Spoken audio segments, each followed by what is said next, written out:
Hello everyone, and welcome to my Steel Dragon Slayer guide. Now, when I say Steel Dragons, you may say, why are you making a guide for Steel Dragons? And the reason is mostly for people who maybe are new to the game through mobile and don't really know ways to get to the new area for them, or just don't know good methods for them. So in this guide, I'll be showing you how to essentially do them efficiently.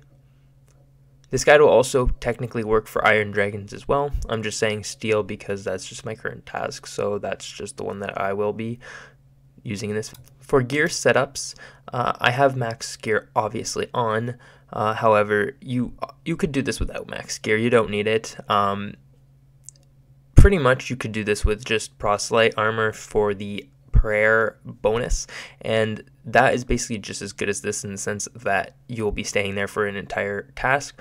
You probably won't have to bank because you're not going to be taking any damage anyway. Maybe a few melee hits, but you'll have food. So for the gear, if you are a lower level, I highly recommend wearing a anti-dragon fire shield, unless you can afford and want to buy super extended anti-fires, because they will make it so you don't need the shield. And if you do buy these and you don't need the shield, then you are good with wearing a dragon defender or any other type of shield that you can wear. For weapon, you should have anything that's stab related. So I have a Hasta, but you probably won't be able to afford this if you're a lower level, and or you may not have the level to wear it. And if that's the case, that's 100% fine. It's just the best to do these with unless you have a rapier. I'm just using this because it's a mid-level weapon. I could always use the rapier, but why not just use this? So I highly recommend this if you can use it, but if not, anything that's stab related. And if you don't have anything that's like really stab related, you could even just use a dragon scimitar, or you could use a whip if you really wanted to. It'll be a little bit slower, but a tentacle whip does work. I don't know about a regular whip. It's probably all right, but you're going to have a little bit of slower tasks, of course, and whatnot. For obviously ring, just whatever you can wear. Technically a Traciness ring is better because it's stab related. I just have Berserker because of the strength bonus. I just want to have the highest strength bonus possible. Slayer helm if you're on task, or Black Mask if you don't have it. Fury or Glory will work as well. I just have a Torture, so I'm using that. For cape, you know, Fire Cape or Skill Cape or whatever kind of cape you can wear.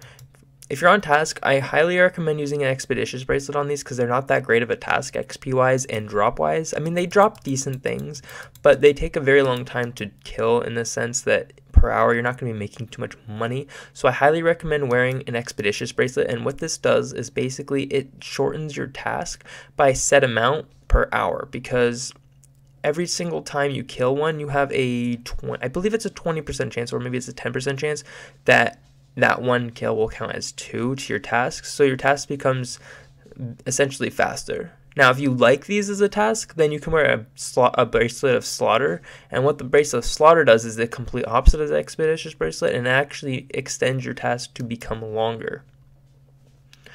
You can wear Dragon Boots or anything. Like I said, I'm just wearing max gear, but you can change this with anything. Just make sure you have a stabbing weapon, and if you don't, just your highest level weapon that you can use. You're also going to want to have some prayer potions and best food you can use.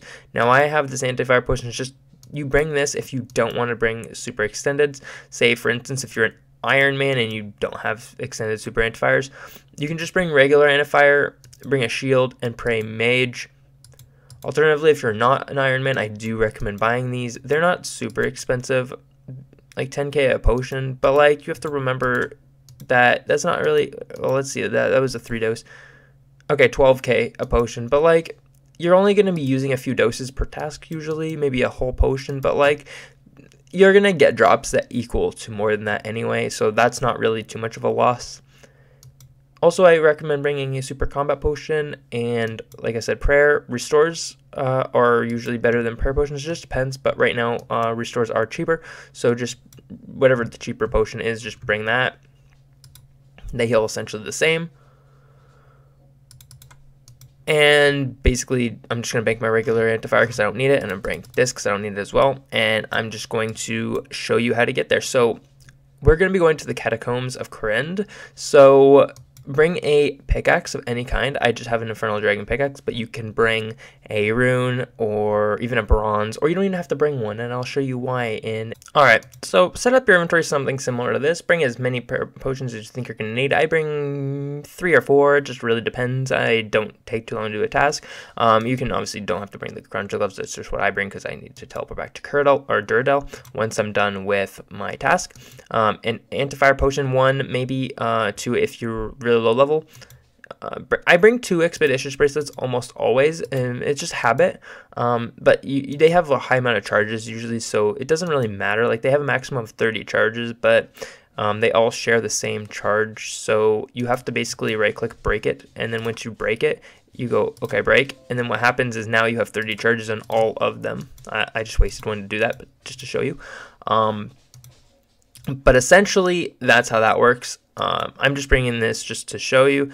I guess I can bring a normal whip as well. It doesn't really matter to me.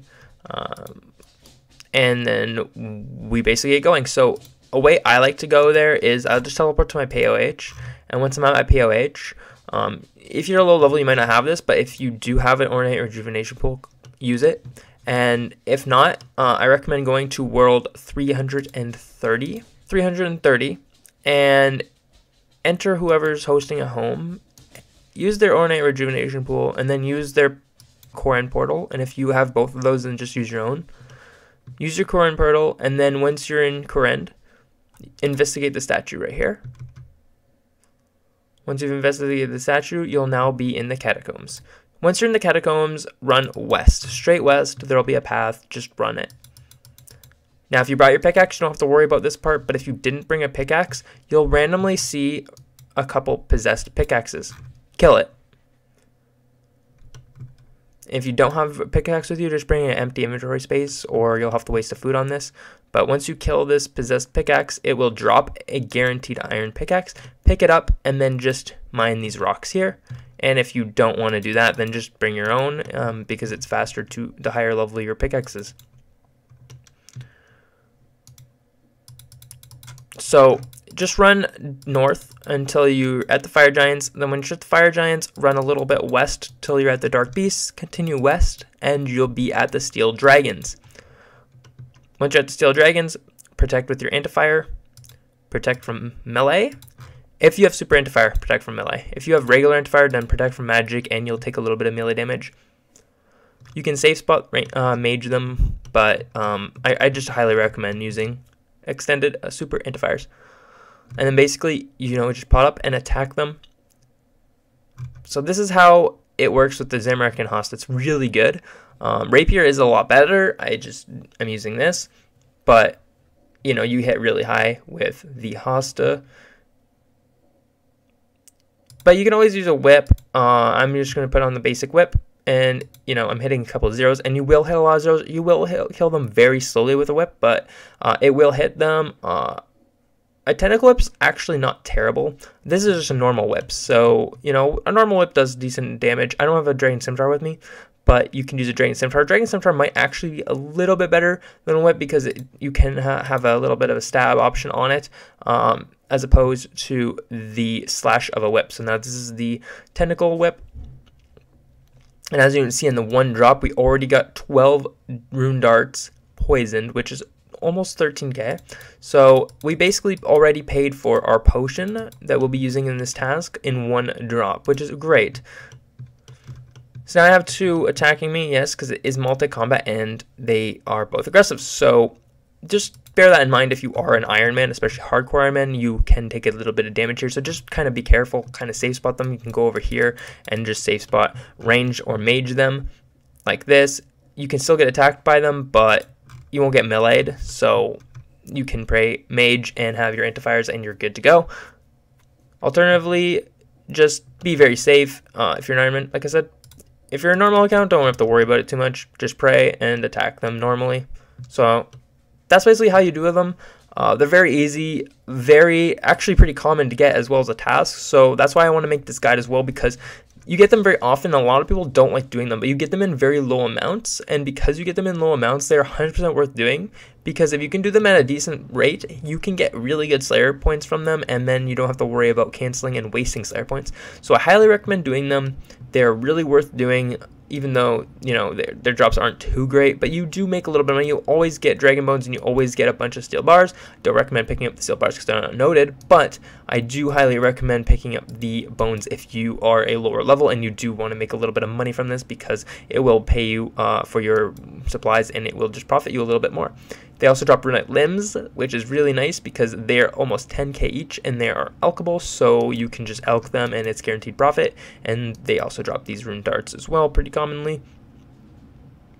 So basically just do this until you finish your task. You might have to bank once or twice depending on how low of a level you are, because you're not going to be taking damage, but it depends on how many prayers you want to bring. But if you pray melee and use extended antifire, you will not take any damage, so it's pretty easy and straightforward. Alright guys, thank you so much for watching. I hope this guide helped you out, and if it did, please give this guide a like, and please subscribe if you're not subscribed already. I make guides a lot, and I really have so many ideas for so many more money making guides. I want to make a whole bunch of Slayer guides. I want to make this into a series, and I just want to make this channel into something really cool. So I want everyone who's not subscribed to subscribe, and I'll see you guys in the next guide.